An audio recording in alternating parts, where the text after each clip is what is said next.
Au secondaire, il est souvent question de comment motiver nos élèves sans se tordre, se plier, danser, chanter, juste pour avoir leur attention. Et si vous êtes dans ce bateau, vous êtes à la bonne place. Je suis Barbara et je suis consultante avec le Consortium provincial francophone. Et aujourd'hui, j'ai le grand plaisir de vous parler des approches pédagogiques au secondaire qui vous aideront à rendre vos élèves plus autonomes, plus motivés, engagés, avec une meilleure rétention et compréhension, tout en tenant compte de l'écart qui peut exister dans vos classes hétérogènes. Alors, imaginez que vous suivez un cours en tant qu'étudiant ou étudiante et que le professeur utilise la même pratique pédagogique à chaque cours, c'est-à-dire le prof présente l'information de façon magistrale. Vous recevez l'information, de nouvelles connaissances même, vous prenez des notes de cours et vous complétez les évaluations sommatives pour démontrer que vous avez bien appris le matériel couvert pendant le cours. Et imaginez. Ceci était mon expérience à l'université pendant mes 3 premières années et c'était plate. Ouais. Honnêtement, j'ai pas appris grand-chose. Vraiment, ma mémoire, je me souviens des parties, de tout aspect social, mais pas beaucoup d'apprentissage. Um, et je suis quelqu'un quand même qui fonctionne très bien à l'école. Je suis comme née pour l'école. Mais je ne me sentais pas à la hauteur pendant l'instruction, ce qui a fait en sorte que je posais jamais de questions. Puis en fin de compte, c'était une expérience qui était dispendieuse sans vraiment ajouter à ma vie. Alors, on parle de varier les approches pédagogiques, le pourquoi et le comment. Alors, pourquoi varier nos approches en classe? Tout d'abord, on sait que tous nos élèves sont différents, sont uniques, donc ils ont différentes façons d'apprendre. Et selon les données probantes et les méta-analyses de John Hattie, nous savons qu'il existe énormément de facteurs qui influencent la réussite de nos jeunes à l'école. Et dans son livre, je peux vous le montrer même, Pratique gagnante et pédagogie 3.0, Stéphane Côté ne cherche pas à ajouter à nos tâches d'enseignant, mais il nous suggère plutôt de voir quelles seraient les meilleures manières pour faire vivre le maximum de succès à nos élèves. Il existe en fait des façons plus rapides et plus durables d'atteindre cet objectif. Donc, ça revient à la question pourquoi varier les approches pédagogiques? Nos élèves vont être plus en mesure de retenir l'information. Ils seront beaucoup plus motivés, engagés dans leur propre apprentissage. Um, Ça peut développer différentes compétences, en fait, et on n'est pas juste en mode, tiens, voici les informations ou les connaissances. On va développer des compétences transversales. Il y aura également le développement de la mentalité de croissance et ça va être équitable pour tout le monde. Il y aura ce concept d'inclusion euh, dans cette variété d'approches pédagogiques. Alors, laissez-moi être très clair là-dessus, sachant qu'il est préférable de varier nos approches pédagogiques, mais qu'il nous manque du temps et qu'on ne veut pas vraiment ajouter à nos tâches. Y a-t-il vraiment un moyen de faire ces changements sans se rendre à un épuisement professionnel? Ben, la réponse, honnêtement, je pense que c'est oui. Nous voulons tous la réussite de tous nos élèves et pas juste les plus forts de la classe ou ceux qui répondent mieux à mes approches en salle de classe. Comment y arriver quand le temps nous manque et quand on est déjà hyper fatigué après toutes nos surveillances, toutes les tâches connexes à l'apprentissage ou à l'enseignement? Si on suit la logique de Stéphane Côté, il s'agit vraiment d'examiner ce qui se passe pour mes élèves en salle de classe selon mes approches pédagogiques courantes et d'enlever certaines pratiques qui ne mènent pas à cette réussite voulue. C'est ce qu'on dit lorsqu'on veut changer n'importe quelle habitude, n'est-ce pas? Il faut remplacer des mauvaises habitudes ou des habitudes non voulues par ceux et celles qui sont beaucoup plus efficaces et durables. Donc, varier les approches permet de rejoindre le plus d'élèves possible. Et pour varier, c'est ça la question. Donc, on sait pourquoi on va varier nos approches pédagogiques, pourquoi c'est important, mais l'autre question, et peut-être la question la plus importante, c'est comment se faire. Mais pour varier nos approches pédagogiques, nous pouvons nous pencher sur deux éléments, c'est-à-dire la forme et la structure de nos activités d'apprentissage. Et voici quelques exemples de chaque. Donc, quand on parle de forme des activités d'apprentissage, on peut parler de support visuel. Ici, on peut même parler d'utilisation des diapos, des diapositives de présentation visuelle, comme dans Canva ou Prezi. Il y a également Google qui nous permet de faire beaucoup de choses. Donc, il y a Google Slides. Mais quand je parle de Canva et Prezi, et Genially, c'est parce que ça nous permet d'aller encore plus loin avec nos supports visuels. Mais c'est en utilisant ces supports visuels qui nous permet d'ajuster la forme de ces activités d'apprentissage. On peut également utiliser des cartes conceptuelles, non seulement en enseignement, mais nos élèves peuvent utiliser des cartes conceptuelles. Ça rend l'enseignement et l'apprentissage beaucoup plus visuel. Ça aide à faire des connexions entre des concepts ou des notions. On peut encourager des exposés oraux. On peut proposer des vidéos pour illustrer une notion. Euh, Même utiliser un livre audio au lieu d'utiliser un vrai livre pour faire la lecture. Donc, on peut changer toutes sortes de choses dans notre enseignement. Et lorsqu'on parle de la structure des activités d'apprentissage, mais il faut arriver à équilibrer la structure de nos cours afin de répondre aux différents besoins de la classe. Et cela peut ressembler à, mais l'architecture du cours, l'équilibre de la structure, la planification à rebours. Ce sont différentes façons de structurer l'apprentissage ou l'enseignement en salle de classe. Je vais vous donner encore là 4 étapes que vous pouvez suivre quand je parle de structure d'activité d'apprentissage. On peut mentionner brièvement en début de classe l'objectif général de la séquence d'apprentissage. Et là, ça peut être en début de classe comme ça peut être au début d'un projet. Donc, on mentionne l'objectif, mais on ne va pas trop en détail parce que pour certains élèves, juste le fait de mentionner l'objectif est suffisant. Puis après ça, deuxième étape, ça serait de découper en quelques segments les sous-objectifs en prenant soin de limiter le nombre de segments. Lorsqu'on parle des élèves ayant des troubles d'apprentissage, souvent on parle de morceler les tâches, segmenter ce qu'on voudrait offrir aux élèves. Donc ça, c'est une façon de faire, de segmenter.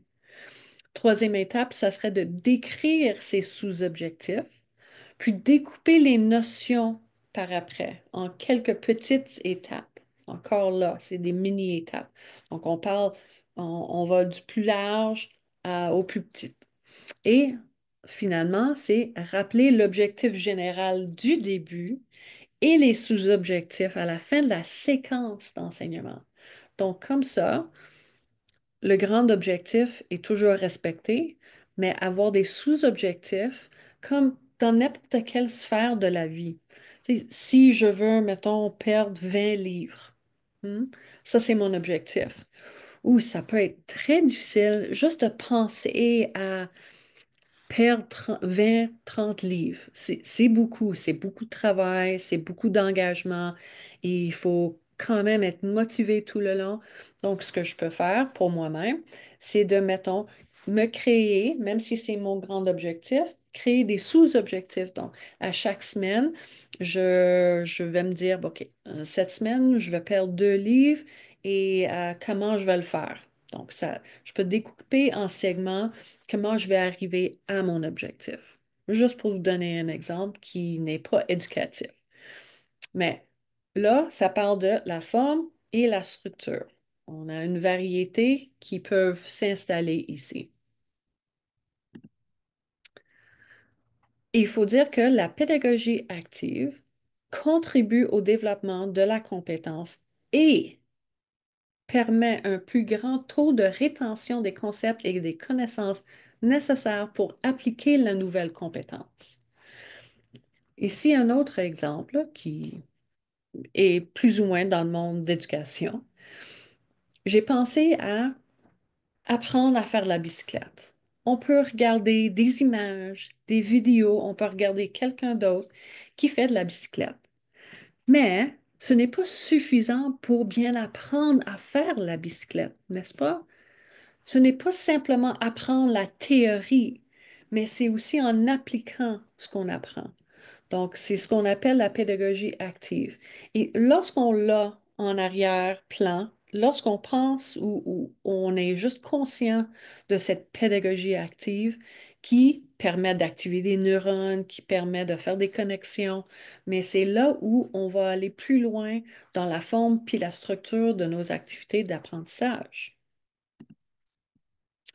Maintenant, ça, c'est vraiment la partie très, très concrète et pratique pour vous. Et comme j'ai dit, moi, je partage tout. Je partage mes diapos, je vais vous montrer des vidéos, vous allez avoir accès à tout ça.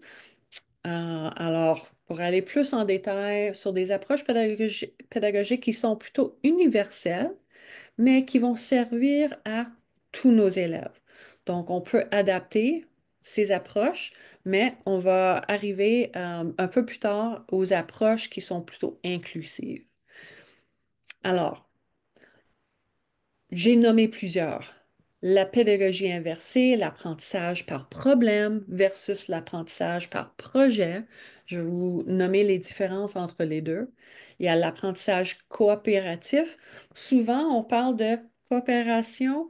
Moi, je préfère collaboration, mais il y a une différence entre les deux.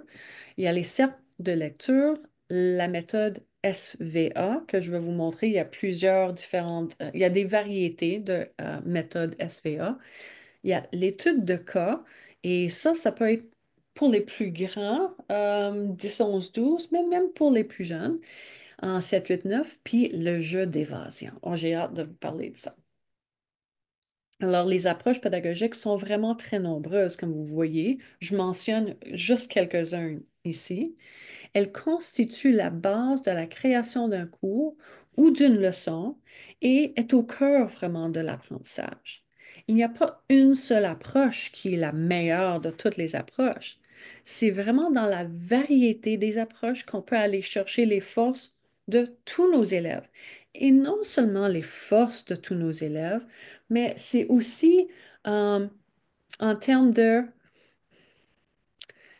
ben, c'est pas toutes les matières ou toutes les notions qui peuvent être enseignées de la même façon pour avoir un impact. Nous allons maintenant faire le tour de certaines approches universelles que vous pouvez mettre en œuvre dans vos salles de classe dès demain. Hum,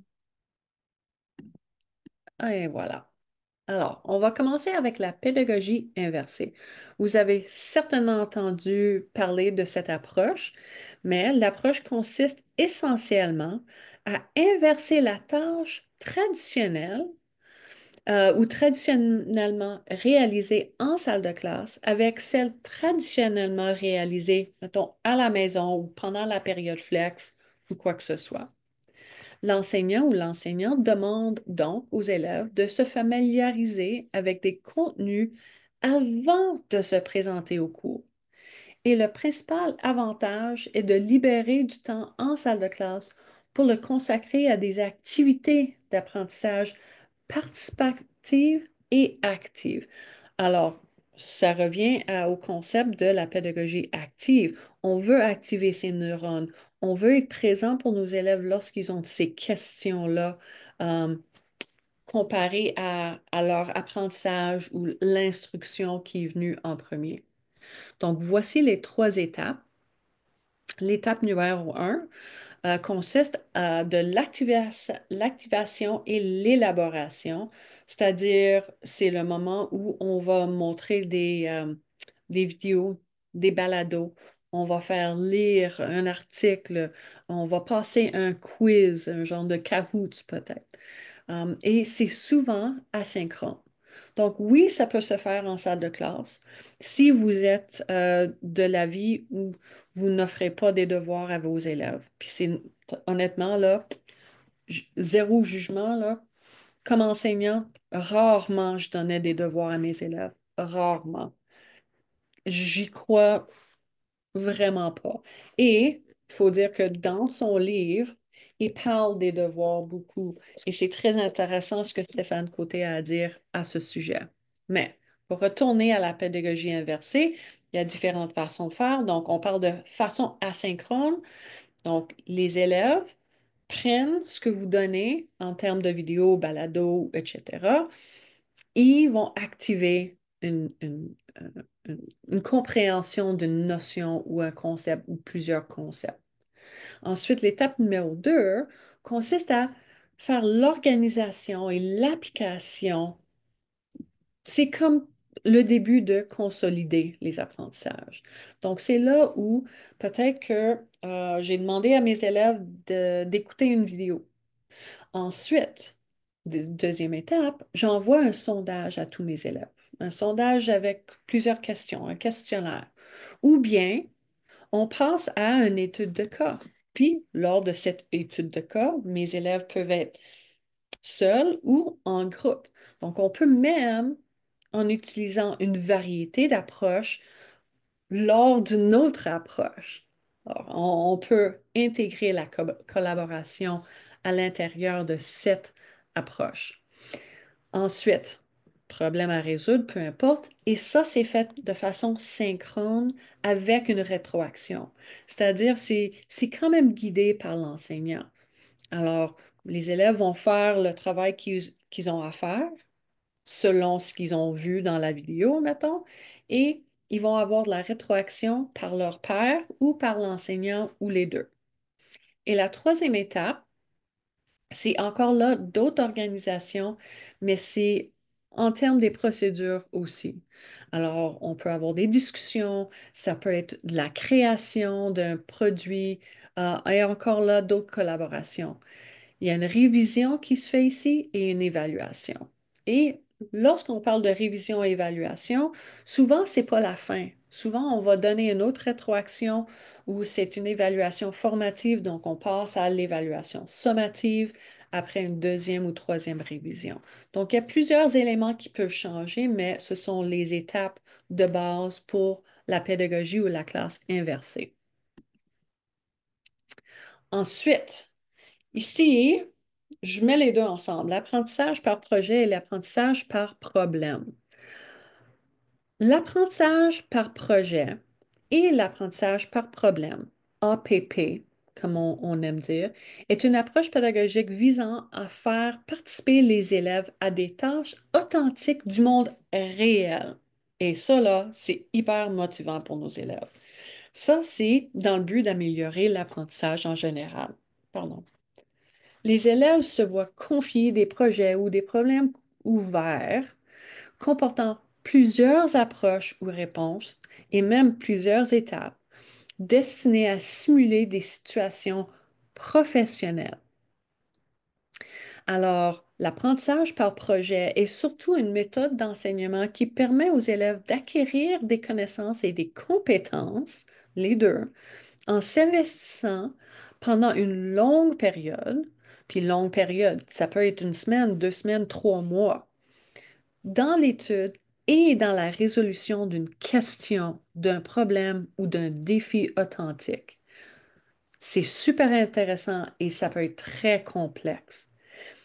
Mais, comme j'ai mentionné tantôt, Même la complexité peut être décortiquée.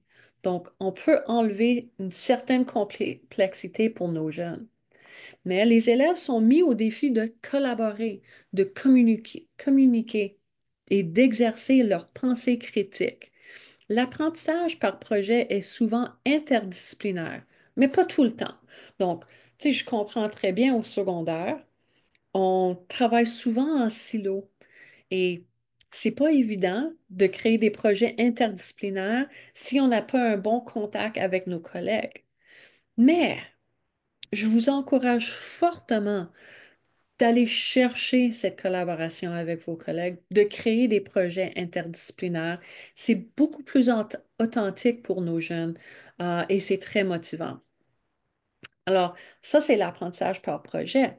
Tandis que l'apprentissage par problème est vraiment une méthode d'apprentissage basée sur l'utilisation de problèmes comme point de départ pour acquérir et intégrer de nouvelles connaissanses et on se tient à une matière ou un concept au lieu de beaucoup de disciplines en même temps. Alors, vous voyez sur la diapo, l'apprentissage par projet, vous voyez les 5 étapes. On définit le projet, on réalise un projet, la conception du produit, donc on veut avoir un produit à la fin. On présente ce produit et nos processus et on passe à l'évaluation. Puis ensuite, il y a toujours un retour réflexif après l'évaluation. Donc, on réfléchit sur le processus, sur notre collaboration, le travail d'équipe. Euh, ces 5 étapes-là sont de base pour l'apprentissage par projet. Et l'apprentissage par problème inclut également 5 étapes, mais c'est de prendre conscience d'une situation qui est problématique. C'est souvent fourni par l'enseignant, mais des situations problématiques, quand ça vient des élèves, ça peut être encore plus motivant et engageant. Ensuite, deuxième étape, c'est d'énumérer les savoirs, les expériences antérieures. Qu'est-ce que je sais déjà? Puis vous allez voir avec un autre type d'approche pédagogique, c'est quand même plus ou moins la même chose. Donc, au lieu de faire du questionnement en début de classe, en grand groupe, il y a différentes façons d'accéder à ces expériences antérieures. Ensuite, on va identifier les éléments inexpliqués. Qu'est-ce qu'on ne sait pas? Quelles sont les variables? Et quatrième étape, c'est de construire de nouveaux savoirs, ouvrir des boîtes noires. C'est là où on va dire aux élèves, pensez en dehors de la boîte. Et à la fin, on va synthétiser et choisir la solution.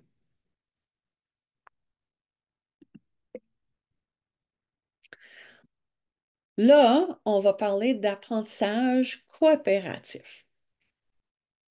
D'abord, contrairement aux classes traditionnelles où les élèves travaillent habituellement seuls et parfois en concurrence les uns avec les autres, l'apprentissage coopératif exige des élèves qui fonctionnent en interdépendance dans des classes aménagées en conséquence. Puis je vais vous montrer à la fin une vidéo de comment aménager les classes au secondaire. Ça, c'est intéressant parce qu'on parle souvent de la classe flexible au primaire et quand on veut l'instaurer au secondaire, ouf, on voit beaucoup de problèmes. Mais bon, on va y arriver. Alors, ensuite, on veut, ben, dans une structure collaborative, coopérative, les objectifs des élèves sont liés de façon positive. Ainsi, lorsqu'une ou un élève atteint un objectif, la probabilité pour que les autres élèves l'atteignent également augmente. Donc, c'est comme un effet à l'intérieur de la classe, un effet d'association. En fait, l'apprentissage coopératif diffère de l'enseignement traditionnel et du travail en groupe par l'importance de la qualité des interactions entre les élèves.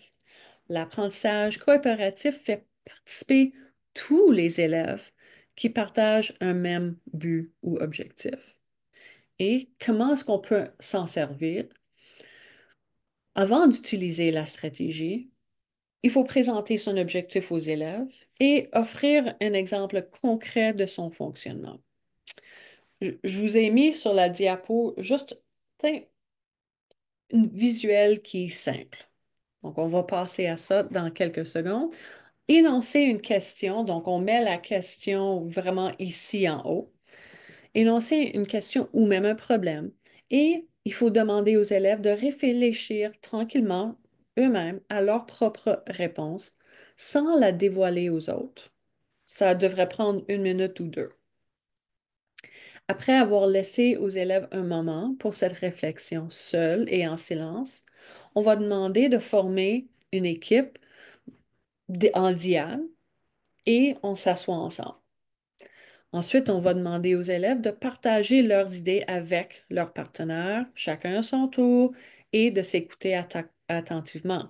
En passant, au primaire, normalement, je dirais, ben, il faut enseigner, c'est quoi écouter attentivement? Ça a l'air à quoi? Il faut l'enseigner de façon explicite. Parfois, pour nos élèves au secondaire, il faut faire la même chose, tout comme enseigner comment travailler en équipe. Puis je vais revenir là-dessus. Lorsque les élèves de chaque équipe ont fini d'écouter les idées de leurs partenaires, on va offrir aux équipes l'occasion de partager leurs idées avec le grand groupe. Et ce que je préfère faire, au lieu de, on a des petites équipes de deux, c'est moi qui partage mon idée avec l'autre. Puis au lieu que moi, je partage mon idée après avec le grand groupe, c'est mon partenaire qui va partager mon idée et vice-versa. Et pour encourager cette écoute active qu'on veut voir chez nos élèves, on peut demander aux élèves de mentionner en détail ce que leur partenaire a dit. C'est là où on va jouer avec c'est quoi de l'écoute active, ça a l'air à quoi, comment est-ce qu'on le fait, et ça leur donne la chance de le pratiquer. Donc, en soi, c'est une approche pédagogique. Alors, vous voyez, on annonce la question ou la problématique en haut. Je pense, voici mes pensées lorsque je suis toute seule. Ensuite, je prends note de ce que mon partenaire pense et ensuite, on partage au grand groupe. Et en partageant avec le grand groupe, il y a deux choses qui se passent. La première des choses, c'est qu'on fait une connexion entre nous deux et nos idées. Ensuite, en grand groupe, on va voir qu'il y a encore plus de connexions. Et c'est ça qui est intéressant. Quand on fait ces connexions-là, ben, on active nos neurones, on a une meilleure compréhension de base de ces notions ou concepts. Ensuite, les cercles de lecture. Même si vous enseignez euh, un cours qui n'est pas le français ni l'anglais, mais études sociales, euh, ce- ça va très bien pendant un cours d'études sociales parce qu'on fait énormément de lecture. Je dirais même à peine sciences, peut-être pas maths, mais les cercles de lecture, surtout pour les cours de langue. Donc, étape 1, avant d'arriver aux étapes, je vais juste expliquer un petit peu, le cercle de lecture est vraiment une stratégie d'enseignement qui réunit les élèves en petits groupes hétérogènes et qui relie tous les aspects de la littératie. Après avoir lu un ou plusieurs chapitres d'un livre, ça va dépendre, ok, ou un autre document. Ça peut être un article, ça peut être un article de blog, ça peut être même un balado que les élèves ont écouté. Les élèves vont se réunir en cercle pour faire une analyse et une critique collective de ce texte. Et comme le cercle de lecture permet de regrouper des élèves de niveaux de lecture et d'intérêts différents, cette activité est particulièrement efficace dans les classes inclusives. Donc, même si c'est une approche universelle, ça fonctionne super bien selon comment les groupes sont déterminés. Le cercle de lecture favorise le développement des habiletés liées à l'écoute, à l'expression orale, à la lecture et à l'écriture, dans un contexte de collaboration positif. Alors, chaque étape est très importante. Le choix de l'auteur ou du livre est très important. Je me souviens quand mon fils était en quatrième année, ça date de quelques années, euh, l'enseignante avait soigneusement choisi une écrivaine, une autrice euh, qui avait une série de livres qui était tellement intéressant pour ces jeunes, surtout mon fils. Il a adoré ça. Elle a fait plein de belles activités, mais elle a intégré les cercles de lecture pour s'assurer que chaque élève comprenait bien ce qui était lu et ça allait chercher leur intérêt encore plus. Étape 2, c'est la sélection d'un rôle et de modéliser ces rôles-là. Donc, quand on est en groupe, il faut quand même expliquer quels sont les rôles, qui va avoir quel rôle, et ça selon les forces des élèves, souvent, et modéliser, montrer ce que ça a l'air. Troisième étape, c'est de lire le texte et on donne un certain soutien comme enseignant lorsque nos élèves font cette lecture. Étape 4, ça serait d'approfondir l'apprentissage.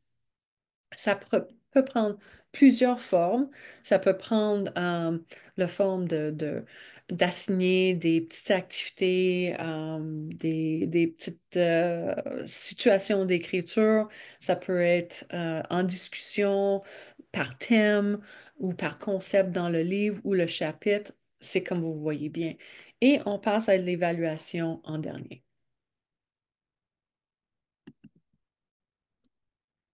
Maintenant, la méthode SVA, c'est ce que je sais, S, ce que je veux savoir, V, et ce que j'ai appris, A, SVA. Alors, le tableau que vous voyez est une stratégie d'apprentissage pour activer les connaissances antérieures, en plus d'encourager les élèves à suivre leur propre progrès. Alors, quand je parle de chacune de ces approches-là, vous pouvez voir à quel point les élèves sont devenus plus autonomes à travers ces approches pédagogiques. Et encore là, on parle d'autonomie, mais on parle d'aller à leur propre rythme. Donc ça, c'est très important. Ce tableau aide les élèves à explorer un sujet et à s'engager dans leur propre processus d'apprentissage. L'approche donne au personnel enseignant des renseignements pertinents sur les élèves qui les guideront dans la conception des leçons par après et dans leur choix de stratégie d'enseignement. Donc, juste commencer avec ça, ça nous donne tellement d'informations. Cette stratégie comporte les trois colonnes que vous voyez, dans lesquelles les élèves inscrivent leurs idées sur leurs connaissances antérieures sur le sujet, c'est ce que je sais déjà, ce qu'elles et ils veulent apprendre sur le sujet, donc ce que je veux savoir ou ce que je veux apprendre, et les connaissances acquises après le projet ou les activités d'apprentissage. Donc, ce que j'ai appris lors de ce projet, lors de cette leçon, peu importe. Alors, juste ce tableau, ça, tu sais, on peut l'utiliser dans plusieurs exemples, dans plusieurs domaines, et avant n'importe quel projet, avant n'importe quelle leçon. Ça nous donne de l'information. Cette méthode convient particulièrement aux projets de recherche et aux activités dans le cadre desquelles les élèves liront par eux-mêmes, comment, comme dans une résolution de problèmes simples, par exemple. Donc, ça leur permet d'avoir le plan devant eux. La stratégie SVA fournit l'occasion aux élèves et surtout un élève ayant un trouble d'apprentissage de se donner une intention de travail, de se créer des représentations visuelles et conceptuelles et d'établir des liens entre leur vie et leur apprentissage. Très riche. Ensuite, l'étude de cas. Moi, j'adore ça. C'est ce que j'utilise lors de mes formations non violentes en situation de crise. Le plus possible, utiliser l'étude de cas, ça rend très concret les apprentissages. L'étude de cas est vraiment une stratégie pédagogique qui comporte une période d'enseignement d'apprentissage durant laquelle un cas, fictif ou réel, est étudié, évidemment.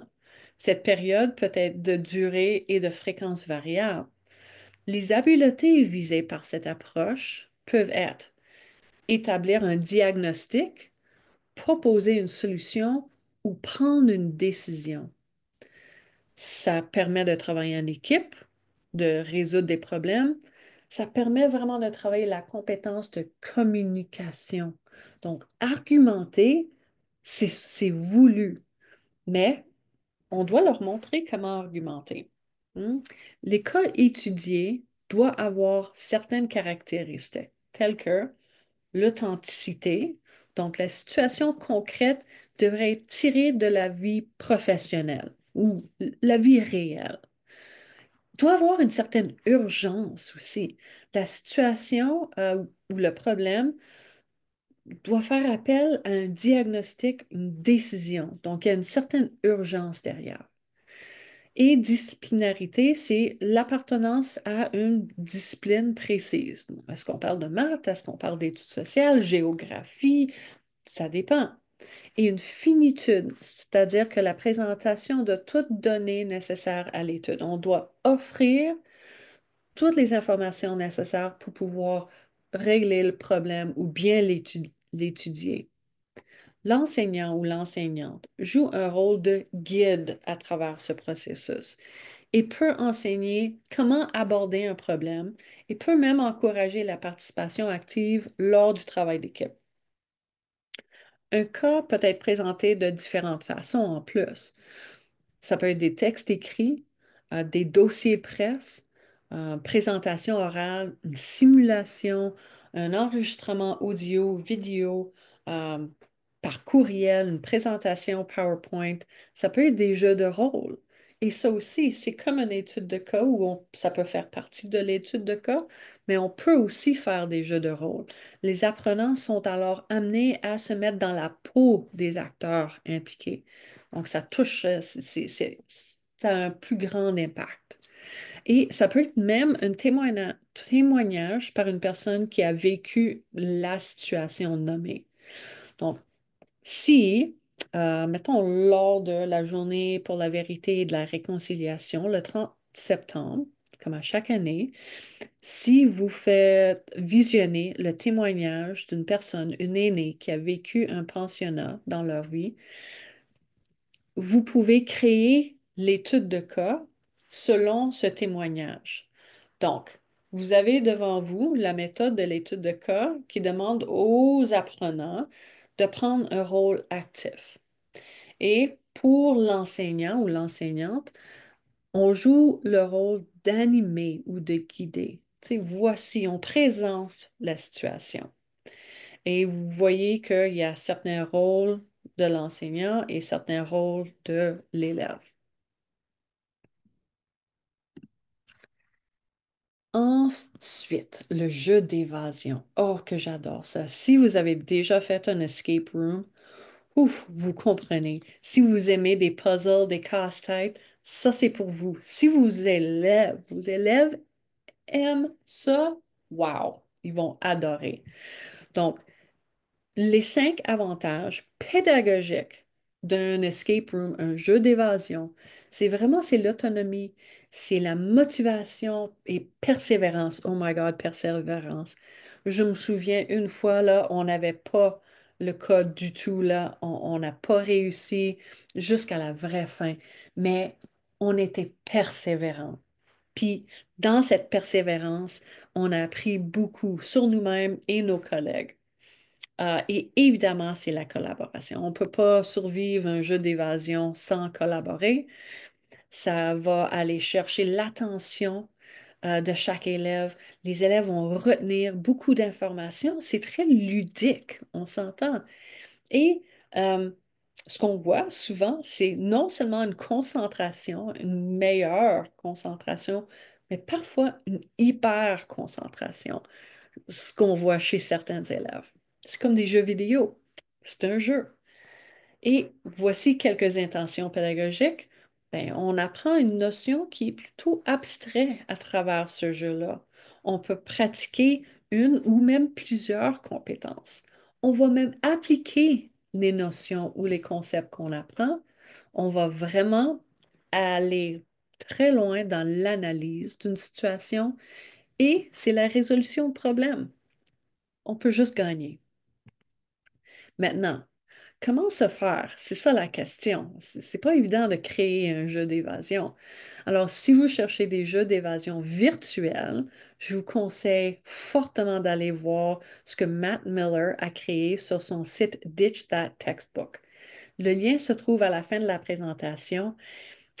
Et je sais que c'est en anglais, mais honnêtement, ces jeux d'évasion sont vraiment hot. Puis là, on parle de analyse, de résolution de problèmes. Il y a certains jeux qui fournit sur son site. Peu importe si on parle anglais, français, l'espagnol, ça va fonctionner. Et il existe même des compagnies en Alberta qui offrent des jeux d'évasion mobiles. Vous avez certainement vu ça lors de vos congrès. C'est peut-être une sortie intéressante ou bien on peut l'amener à l'école, sur place, si vous cherchez à travailler certaines compétences pour vos groupes d'élèves. Donc, pas nécessaire d'avoir un programme d'études en tête, mais le fait de travailler certaines compétences de vie réelle. Comment collaborer? Comment est-ce qu'on va travailler l'attention, la rétention, la concentration? Mais ça peut se faire à travers un jeu. Donc, en anglais, escape room, mais jeu d'évasion, c'est hot. Maintenant, quelques petites informations sur des approches pédagogiques qui sont vraiment très inclusives. Ici, on parle de l'éducation par la nature, l'éducation relative à l'environnement, puis environnement, ça veut dire soit la nature dehors ou l'environnement de notre communauté, notre salle de classe. Il y a aussi des espaces d'apprentissage collaboratif et une approche entrepreneuriale. Je vais vous montrer une petite vidéo. Il y a l'éducation en plein air, il y a même des cours de plein air et un aménagement de la classe au secondaire.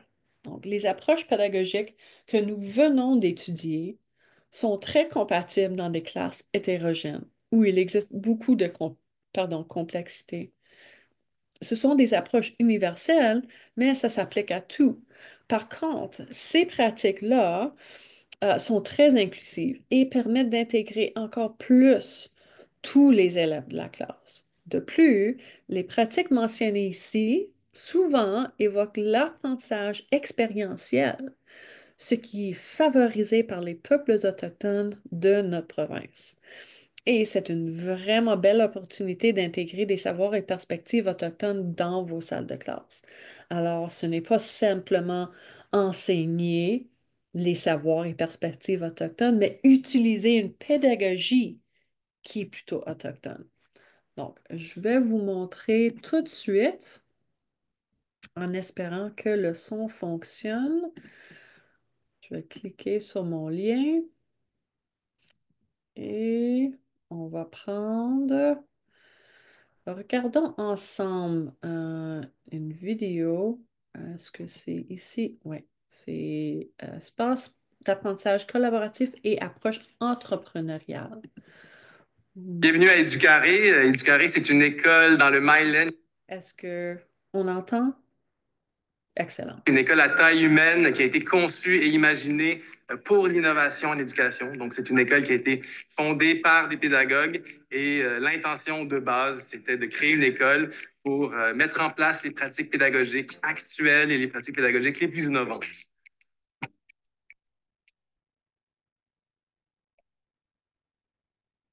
Dans la perspective de l'approche entrepreneuriale, il y a vraiment l'idée de pas de créer en fait une entreprise comme on l'entendrait là, au sens entrepreneurial, mais on est vraiment dans une perspective où l'élève entreprend par lui-même son projet. Il entreprend par lui-même ou en équipe, en groupe, mais à travers ce projet, il va développer vraiment des compétences de communication, des compétences de résolution de problèmes, des compétences en gestion du risque et dans la prise de risque. Donc, toute la dimension scolaire s'inscrit à l'intérieur de ce projet. Puis l'individu lui-même apprend à se connaître à l'intérieur de ce projet, il apprend à connaître ses forces et ses faiblesses, les forces et les faiblesses de son équipe. Donc, il y a vraiment une dimension humaine, d'habileté sociale, de communication, de collaboration.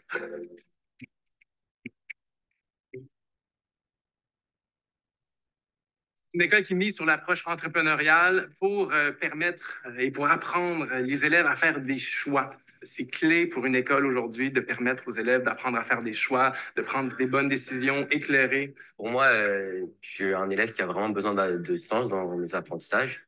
Donc, c'est ce que l'approche entrepreneuriale me permet vraiment.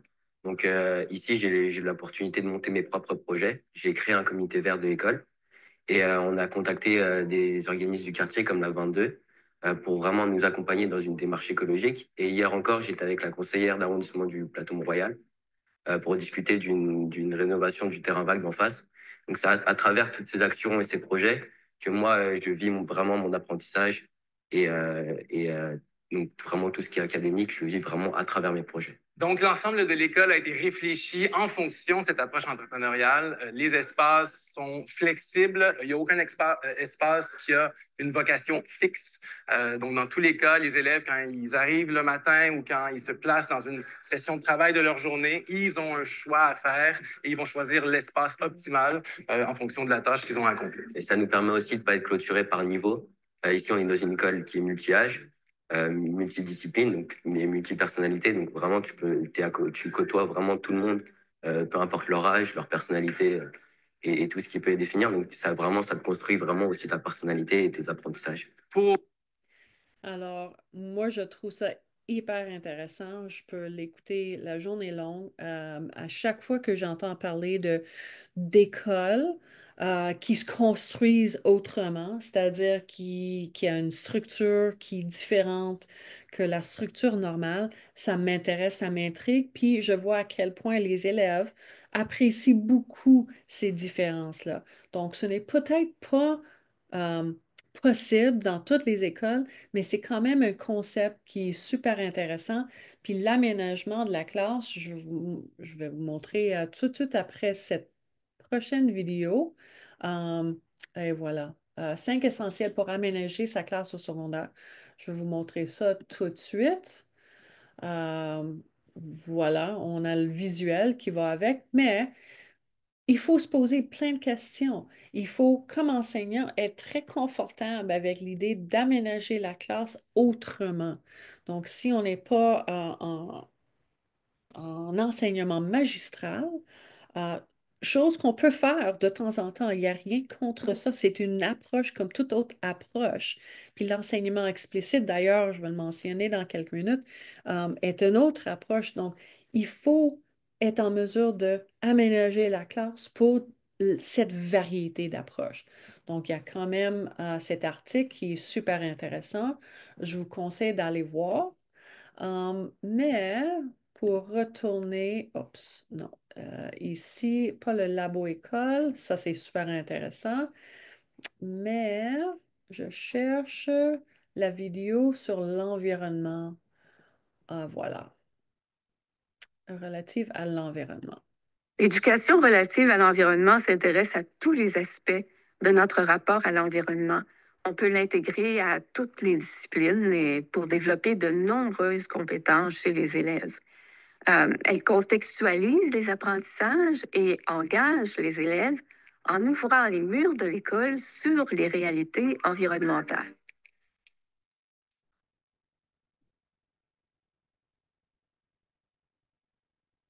Alors, on a mené une large recension d'écrits en recherche qui montre, entre autres, que l'éducation relative à l'environnement accroît l'intérêt, la motivation, la persévérance des élèves et favorise la réussite. Educaré a été créé pour vivre dans son quartier. C'est-à-dire qu'on n'a pas de gymnase, on va utiliser tous les espaces dans le quartier, on n'a pas notre propre piscine ou notre propre auditorium. L'objectif, c'est qu'on puisse être ouvert sur la communauté et donc dans notre quartier. Dans mes apprentissages, je suis quelqu'un qui a besoin d'être motivé. Donc vraiment le fait qu'Educaré vive dans le quartier, avec des partenariats avec le YMCA ou le Sherbatov, qui est un centre de boxe, ou en art avec des galeries. Et on a aussi une collaboration avec le Lab 22, qui est un organisme du quartier. Donc vraiment, tous ces projets, moi, ça me permet d'être vraiment très stimulé, motivé et engagé dans tous mes apprentissages. Et de quoi est-ce qu'on parle au juste quand on parle d'environnement? Ben, ça dépend des points de vue, ça dépend des contextes. Alors, pour beaucoup, l'environnement, on le sait, c'est d'abord la nature. Par exemple, les élèves peuvent faire un inventaire de la biodiversité dans le parc voisin, peuvent construire, installer des mangeoires à l'école, mais surtout, dans la nature et avec elle, on apprend qu'on fait partie du monde vivant.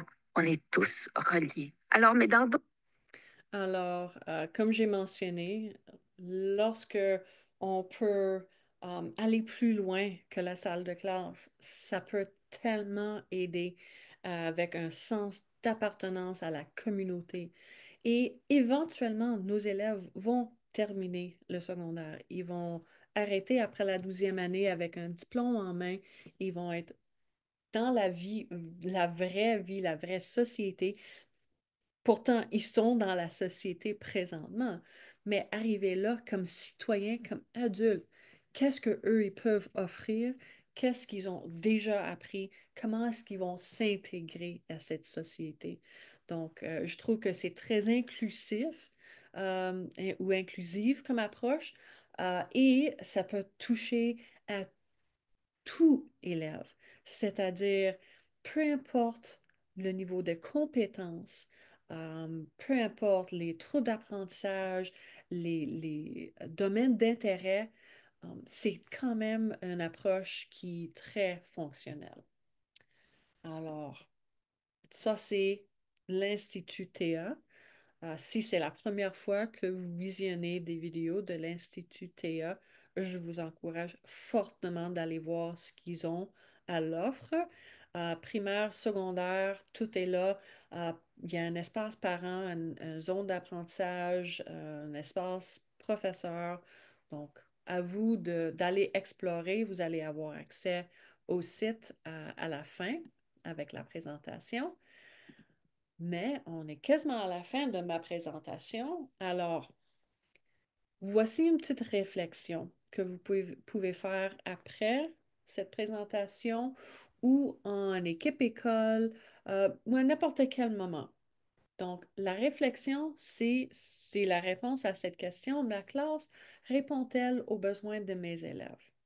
Alors, je vous fournis ici un formulaire qui aide à répondre à la question. Donc, ma classe répond-elle aux besoins de mes élèves? Et il y a quelques questions sur 2 pages. C'est pas très long, c'est 5 questions. Et vous pouvez répondre vous-même en réfléchissant à vos approches pédagogiques.